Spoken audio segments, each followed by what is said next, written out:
ಮತ್ತೆ ಪ್ರಾಂಶುಪಾಲರು ಇವರೆಲ್ಲ ಹೇಳಿದ ಮಾತುಗಳನ್ನ ನೀವು ಗಮನಿಸಿದ್ದೀರಾ, ಹಾಗೆ ಆಲಿಸಿದ್ದೀರಾ. ನಾವು ಒಂದು ಕಾರ್ಯಕ್ರಮಕ್ಕೆ ಬಂದಿದ್ದೀವಿ ಅಂದ್ರೆ ನಾವು ಬರೀ ಫಿಸಿಕಲಿ ಪ್ರೆಸೆಂಟ್ ಆದ್ರೆ ಸಾಲದು, ಮೆಂಟಲಿ ಅಲರ್ಟ್ ಆಗಿರ್ಬೇಕು.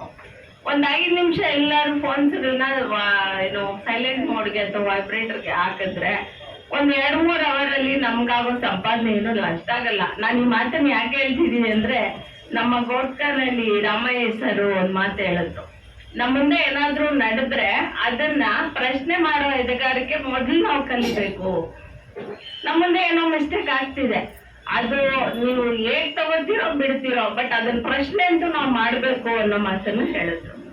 ಹಾಗಾಗಿ ಒಂದ್ ಸ್ವಲ್ಪ ಹೊತ್ತು ಫೋನ್ ಸೌಂಡ್ ಇಲ್ಲದೆ ನಾವು ಅಲರ್ಟ್ ಆಗಿ ಕೇಳಬೇಕು ಅನ್ನೋದು ನನ್ನ ಭಾವನೆ. ಯಾಕೆ ಅಂತಂದ್ರೆ, ಈಗ ಪುಸ್ತಕಗಳನ್ನ ಬಂಡಗಟ್ಲೆ ಇಟ್ಕೊಂಡು ಓದೋಷ್ಟು ಪೇಷನ್ಸ್ ನಮ್ಮಲ್ಲಿ ಯಾರಿಗೂ ಇಲ್ಲ ಸಾಧ್ಯವಾದಷ್ಟು. ಯಾಕೆ ಅಂದ್ರೆ ನಾವೆಲ್ಲ ಮೀಡಿಯಾಗೆ ಅಲರ್ಟ್ ಆಗ್ಬಿಟ್ಟಿರ್ತೀವಿ, ಅಡಿಕ್ಟ್ ಆಗ್ಬಿಟ್ಟಿರ್ತೀವಿ, ಅದನ್ನೇ ಫಾಲೋ ಮಾಡ್ತೀವಿ. ಅದು ನಿಜ ಹೇಳುತ್ತೋ ಸುಳ್ಳು ಹೇಳುತ್ತೋ ಅದನ್ನೇ ಫಾಲೋ ಮಾಡ್ತೀವಿ. ಹಾಗಾಗಿ ಕೆಲವೊಂದಷ್ಟು ಚಿಂತಕರು, ಗಣ್ಯರು ಈ ರೀತಿ ಒಂದು ವಿಚಾರ ಸಂಕಿರಣಗಳಿಗೆ ಮಸ್ಟ್ ಅಂಡ್ ಶುಡ್ ಎಲ್ಲರೂ ಅಲರ್ಟ್ ಆಗಿ ಬರಬೇಕು. ಮತ್ತೆ ಅವ್ರ ವಿಚಾರಗಳನ್ನ ವಿನಿಮಯ ಮಾಡುವಾಗ ನೀವು ಆಲಿಸ್ಬೋದು. ನನ್ನ ಭಾವನೆಗೆ ಬಂದಂಥದ್ದು, ಅವ್ರು ಯಾರು ನಾಲ್ಗೆ ಮೇಲೆ ಮಾತಾಡಿದ್ದಂಥದ್ದು ನನಗೆ ಕಾಣಿಸ್ಲಿಲ್ಲ, ನಾಭಿಯಿಂದ ಮಾತಾಡಿದ್ರು ಅವರು. ಅದರಲ್ಲಿ ಪಾತ್ರದ ಪರಕಾಯ ಪ್ರವೇಶ ಅಂತಾರಲ್ಲ, ಆ ರೀತಿ ಇತ್ತು ನನ್ನ ಗಮನಕ್ಕೆ ಬಂದಂಥದ್ದು. ನಿಮಗೆ ನೀವು ಎಷ್ಟು ಜನ ಅದನ್ನ ಅಲರ್ಟ್ ಆಗಿ ಕೇಳಿಸ್ಕೊಂಡ್ರೋ ಇಲ್ಲೋ ಅದು ನನ್ಗೆ ಗೊತ್ತಿಲ್ಲ. ಬಟ್ ಏನಂತಂದ್ರೆ, ಇಂಥ ಒಂದು ಕಾರ್ಯಕ್ರಮಕ್ಕೆ ಬಂದಾಗ ಏನಾದ್ರು ಒಂದಿಷ್ಟು ನಮ್ಮ ಮೆದುಳಿಗೆ ಹಾಕೊಂಡೇ ನಾವು ಹೊರಗೋಗ್ಬೇಕು. 2-3 ಅವರು ವೇಸ್ಟ್ ಆಗಿ ಏನೋ ಕೂತ್ವಿ ಓದ್ವಿ ಅನ್ನೋ ಮಟ್ಟ. ಯಾಕಂದ್ರೆ ಇದು ಪುಸ್ತಕ ಹಿಡಿದು ಯಾರು ಅನ್ಎಜುಕೇಟೆಡ್ಸ್ ಓದಿ ಅಂತ ಅವ್ರು ಹೇಳಿಲ್ಲ, ಅವ್ರು ಹೇಳದ್ನ ಆಲಿಸಿದ್ರೆ ಸಾಕಾಗಿತ್ತು.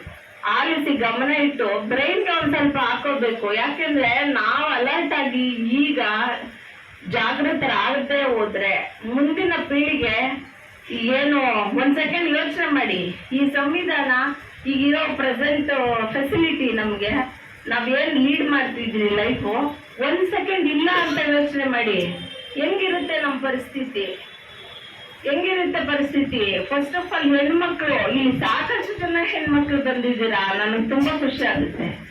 ನಾವ್ ಎಲ್ಲಿ ಹೊರಗೋಗ್ಬೇಕಂದ್ರೂ ನಮ್ಮದೇ ಆದ ನಾವೇ ಬೌಂಡ್ರೀಸ್ ಕೊಟ್ಬಿಟ್ಟಿರ್ತೀವಿ. ಆ ರೆಸ್ಟ್ರಿಕ್ಷನ್ ಅನ್ನ ದಾಟಿ ಇಷ್ಟೊತ್ತು ಹೋಗ್ಬೇಕು, ಇಷ್ಟೊತ್ತು ಬರಬೇಕು ಅಂತ ಟೈಮ್ ಫಿಕ್ಸ್ ಮಾಡ್ಕೊಂಡು ಹೊರಗೆ ಬರೋ ಅಂತ ಪರಿಸ್ಥಿತಿಯಲ್ಲಿ ಇವತ್ತಿಗೂ ಹೆಣ್ಮಕ್ಳು ನಾವಿದ್ದೀವಿ. ನಮ್ಗೇನಾದ್ರೂ ಒಂದಿಷ್ಟು ಒಳಿತು ಮಾಡಿದ್ದಾರೆ ಅಂದ್ರೆ, ಅದು ಆ ನೆರಳಲ್ಲಿ ಬದುಕ್ತಿದೀವಿ ಅಂದ್ರೆ ಅದು ಬಾಬಾ ಸಾಹೇಬರು ನಮಗೆ ಬಿಟ್ಟಂತದ್ದು. ಯಾಕಂದ್ರೆ ನಾವೆಲ್ಲ ಮಾಲೆಗಳು ಹಾಕೋತೀವಿ, ಭಜನೆಗಳು ಹೋಗ್ತೀವಿ, ಪ್ರೇಯರ್ಸ್ ಮಾಡ್ತೀವಿ, ಏನೇನೋ ಮಾಡ್ತೀವಿ ನಾವು. ಯಾಕಂದ್ರೆ ನಾವು ಕೂಡ ಈ ಏನು ಹಿಂದೂ ಮಹಾಸಭಾ ಅಂತಾರಲ್ಲ, ಆ ಸಭೆ ಅಂಡರ್ ನೆರಳಿನಲ್ಲಿ ಬದುಕ್ತಾ ಇದ್ದೀವಿ. ಹಂಗಾಗಿ ನಾವು ಅಡಿಕ್ಟ್ ಆಗ್ಬಿಟ್ಟಿರ್ತೀವಿ ಅದಕ್ಕೆಲ್ಲಾನು. ಆದ್ರೆ ಯಾವ ಎಕ್ಸ್ಪೆಕ್ಟೇಷನ್ ಇಲ್ಲದೆ ನಮ್ಗೇನಾದ್ರೂ ಮಾಡಿದ್ದಾರೆ, ಮಾಡಿರೋಂಥ ದೇವ್ರು ಯಾರಾದ್ರೂ ಇದ್ದಾರೆ. ಯಾಕಂದ್ರೆ ನಾವ್ ಯಾರಿಗೂ ಪ್ರೇಯರ್ ಮಾಡ್ಲಿಲ್ಲ, ಮಾಲೆ ಹಾಕೊಳ್ಳಿಲ್ಲ, ಹೋಮ ಮಾಡ್ಲಿಲ್ಲ. ನಮ್ಗೆ ಈ ಫೆಸಿಲಿಟೀಸ್ ಎಲ್ಲ ಕೊಟ್ಟಿರೋ ಅಂತವ್ರನ್ನ ಅವ್ರನ್ನ ಏನಂತ, ದೇವ್ರಂದ್ರೆ ಅದೊಂದು ಚಿಕ್ಕ ವರ್ಡ್. ಅವ್ರಿಗೆ ದೇವ್ರು ಅಂತ ಹೇಳೋದು ಒಂದು ಚಿಕ್ಕ ವರ್ಡ್. ಅವ್ರು ಮಾಡಿರೋ ಅಂತದಕ್ಕೆ ಒಂದು ಯಾವ್ದಾದ್ರು ಒಂದು ಸ್ಕೇಲ್ ಇಟ್ಟು ಅಳತೆ ಮಾಡೋಂಥ ಸ್ಕೇಲ್ ಇಲ್ಲ ಅಂತ ಅನ್ಕೋತೀನಿ ನಾನು. ಅಂತ ಒಬ್ಬ ಮಹಾನ್ ವ್ಯಕ್ತಿ ಅಂಬೇಡ್ಕರ್ ಅವರು, ಅವರ ವೈಯಕ್ತಿಕ, ಸಾಮಾಜಿಕ ಮತ್ತೆ ರಾಜಕೀಯ ಜೀವನದಲ್ಲಿ ಕಳಂಕ ಇಲ್ಲದೆ ಬದುಕಿದಂಥವ್ರು. ಇವತ್ತಿಗೂ ಕೂಡ ಅವರ ಮೇಲೆ ಸಾಕಷ್ಟು ಏನು ಅವರ ಒಂದು ಸ್ಟ್ಯಾಚುಗಳಿಗಿರ್ಬೋದು, ಅವರ ಒಂದು ಬ್ಯಾನರ್ಗಳಿಗಿರ್ಬೋದು, ಅದ್ರ ಮೇಲೆಲ್ಲ ಈಗಲೂ ನಾವು ನೋಡ್ತಾನೆ ಇದ್ದೀವಿ. ಸಾಕಷ್ಟು ಅವಮಾನದ ಕೆಲಸಗಳು ನಡೀತಾನೆ ಇದ್ದಾವೆ.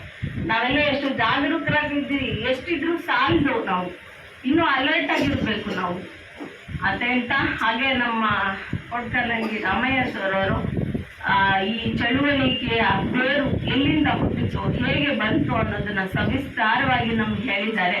ನಾವೆಲ್ಲ ಗಮನ ಇಟ್ಟು ಕೇಳಿಸ್ಕೊಂಡಿದ್ದೀರಿ ಅಂತ ನಾನು ನಂಬ್ತೇನೆ. ಹಾಗೆ ಸುರೇಶ್ ಗೌತಮ್ ಸರ್ ಅವರು ಯಾವ ವಿಚಾರಗಳನ್ನ ಇಟ್ಕೊಂಡು ಹೈಕೋರ್ಟ್ಗೆ ಹೋಗಿ ಯಾವ ಒಂದು ಸಿಲ್ಲಿ ಮ್ಯಾಟರ್ಸ್ಗೋಸ್ಕರ ನಮ್ಮನ್ನೆಲ್ಲಾನು ಏನು ಡಿಸ್ಕ್ರಿಮಿನೇಟ್ ಮಾಡಿ ನೋಡಿದ್ರು ಅನ್ನೋದನ್ನ ತುಂಬಾ ಅರ್ಥಗರ್ಭಿತವಾಗಿ ನಮ್ಗೆ ಮನ ಮುಟ್ಟುವ ಹಾಗೆ ಹೇಳಿದ್ದಾರೆ. ಹಾಗೆ ಕಾರ್ಯಕ್ರಮಕ್ಕೆ ಇಂಥ ಮಹಾನ್ ವ್ಯಕ್ತಿಗಳು ಬರಬೇಕು, ಇನ್ನೊಂದಷ್ಟು ವಿಚಾರಧಾರೆಗಳನ್ನ ನಮ್ಗೆ ಹೇಳ್ಬೇಕು. ಯಾಕೆಂದ್ರೆ ಒಂದ್ 10 ಬುಕ್ ಓದಿದ್ರು ನನಗೆ ಈ ಒಂದು ವಿಚಾರಗಳು ಗೊತ್ತಾಗ್ತಿರ್ಲಿಲ್ವೇನೋ, ಅವ್ರು ಒಂದು ಸ್ಪೀಚ್ ಅಲ್ಲಿ ನನಗೆ ಅಷ್ಟೆಲ್ಲ ತಲೆಗೆ ಹೋಗುತ್ತೆ ಅನ್ನೋದಾದ್ರೆ, ನೀವು ಯಾಕೆ ಇಂಥ ಕಾರ್ಯಕ್ರಮಗಳನ್ನ ಹಮ್ಮಿಕೊಂಡು ವಿಚಾರ ವಿನಿಮಯನ ಪದೇ ಮಾಡ್ಬೋದು, ಯಾಕೆ ಮಾಡೋರು ಏನು ಅಲ್ಲ, ಮಾಡಬೇಕು.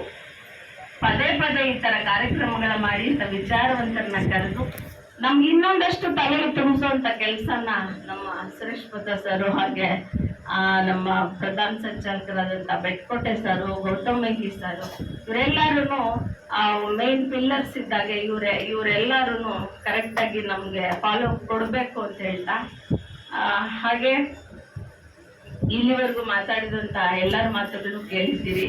ಎಲ್ಲಾನು ಮನದಟ್ಟು ಮಾಡ್ಕೊಳ್ಳಿ. ಮುಂದಿನ ನಮ್ಮ ಪೀಳಿಗೆ ಏನನ್ನಾದ್ರೂ ಉಳಿಸಿ ಹೋಗ್ಬೇಕು. ನಾವೀಗ ಏನು ಲೇಜಿ ಮಾಡ್ಕೋತೀವೋ, ನಮ್ಮ ಲೇಜಿನೆಸ್ಸೇ ನಮ್ಮ ಮಕ್ಕಳಿಗೆ ನಾವು ಇಡೋವಂಥದ್ದು ಏನು ಅದು ಎಂಡಿಂಗ್ ಪಾಯಿಂಟ್ ಅಂತ ನಾನು ಹೇಳ್ತೀನಿ. ಹಾಗಾಗಿ ಕಾರ್ಯಕ್ರಮಕ್ಕೆ ಬಂದು ನಿಮ್ಮೆಲ್ಲರ ಮುಂದೆ ನಾನು ಮಾತಾಡೋಂಥದ್ದು ತುಂಬ ಇದೆ, ಬಟ್ ಕಾಲಾವಕಾಶ ಕಡಿಮೆ ಇರೋದ್ರಿಂದ ನಾನು ಫಾರ್ಮೆಟಾಗಿ ಬೇರೆ ಮಾತಾಡೋದಿಲ್ಲ. ನಾನು ಏನು ಹೇಳಬೇಕು ಅದನ್ನು ಸ್ಟ್ರೈಟಾಗಿ ಹೇಳಿರ್ತೀನಿ. ಹಾಗಾಗಿ ಎಷ್ಟು ಜನಕ್ಕೆ ನನ್ನ ಮಾತು ಅರ್ಥ ಆಯಿತೋ ಅಥವಾ ಅವ್ರ ಮನಸ್ಸಿಗೆ ಹೋಯ್ತೋ ಇಲ್ಲೋ, ಅಥವಾ ಏನು ಈ ಥರ ಮಾತಾಡ್ತಾರೆ ಅಂತ ಅಂದ್ಕೊಂಡ್ರೋ ನನಗೆ ಗೊತ್ತಿಲ್ಲ. ಬಟ್ ಹೇಳೋ ಅಂಥ ಪಾಯಿಂಟ್ ಔಟ್ ಮಾಡಿ ಹೇಳಬೇಕು. ಅದು ನೀವು ಹೇಗೆ ತಗೋತೀರಾ ಅನ್ನೋದ್ರ ಮೇಲೆ ಡಿಪೆಂಡ್ ಆಗಿರ್ತದೆ ಅಂತ ಹೇಳ್ತಾ, ಹಾಗೆ ಕಾರ್ಯಕ್ರಮಕ್ಕೆ ಆಗಮಿಸಿರ್ತಕ್ಕಂಥ ಎಲ್ಲ ಮಹಿಳೆಯರಿಗೂ ಕೂಡ ನನ್ನ ಹೃದಯಾಭಿವಂದನೆಗಳನ್ನ ಸಲ್ಲಿಸ್ತೇನೆ. ಹಾಗೆ ವೇದಿಕೆಯ ಮೇಲೆ ಮುಂದೆ ಉಪಸ್ಥಿತರಾಗಿರ್ತಕ್ಕಂಥ ಎಲ್ಲ ನನ್ನ ಹಿರಿಯ ಭೀಮ ಬಂಧುಗಳಿಗೂ ಕೂಡ ನನ್ನ ಹೃದಯಾಭಿವಂದನೆಗಳನ್ನ ತಿಳಿಸ್ತೇನೆ. ನಮ್ಮಲ್ಲಿ ಒಗ್ಗಟ್ಟನ್ನ ಮೊದಲು ಕಟ್ಟೋಣ. ಹಾಗೆ ರಾಮಯ್ಯ ಸರ್ ಅವರು ಒಂದು ಮಾತು ಹೇಳಿದ್ರು, ಬ್ಯಾನರಲ್ಲಿ ನಮ್ಮ ಫೋಟೋ ಇಲ್ಲ, ಫ್ಲೆಕ್ಸಲ್ಲಿ ಏನು ಪಾಂಪ್ಲೆಟಲ್ಲಿ ನಮ್ಮ ನೇಮ್ ಇಲ್ಲ, ಇದೆಲ್ಲ ಒಂದು ಮ್ಯಾಟರ್ ಅಲ್ಲ. ನಮಗೆ ಇಂಟೆನ್ಷನಲಿ ಅವ್ರು ಹೇಳಿದ್ರಲ್ಲ, ಹೋರಾಟದ ಕಿಚ್ಚು ನಮ್ಮಲ್ಲಿ ಯಾವಾಗೂ ಇರಬೇಕು, ಅದನ್ನ ಯಾವತ್ತೂ ನಾವು ಹಾರಾಕ್ ಬಿಡ್ಬಾರ್ದು. ಹೋರಾಟ ಕಿಚ್ಚಿದ್ರೆ ನಾವು ಎಲ್ಲಿ ಎಷ್ಟು ದೂರ ಆದರೂ ನಾವು ಹೋಗ್ಬೇಕು. ಅದು ನಮ್ಮದು, ಅದರಲ್ಲಿ ನಮ್ಮನ್ನು ಸ್ವಾಗತಿಸ್ತಾರೋ ಇಲ್ಲೋ ಅದರ ಬಗ್ಗೆ ನಾವು ಗಮನನೇ ಹರಿಸಬಾರ್ದು ಅಂತ. ಅದು ನನಗೆ ತುಂಬ ಮನಸ್ಸಿಗೆ ಬಿದ್ದಂಥ ಮಾತು. ಇದೆಲ್ಲ ನನ್ನದೇ ಭಾವನೆ. ಹಾಗಾಗಿ ಈ ಒಂದೆರಡು ಮಾತುಗಳನ್ನ ಹಾಡೋಕ್ಕೆ ಅವಕಾಶ ಮಾಡಿಕೊಟ್ಟಂಥ ಎಲ್ಲ ನನ್ನ ದಲಿತ ಸಂಘರ್ಷ ಸಮಿತಿಯ ಬಂಧುಗಳಿಗೂ ನಾನು ಹೃದಯಾಭಿವಂದನೆಗಳನ್ನ ಸಲ್ಲಿಸ್ತಾ ನಾನು ಮಾತನ್ನು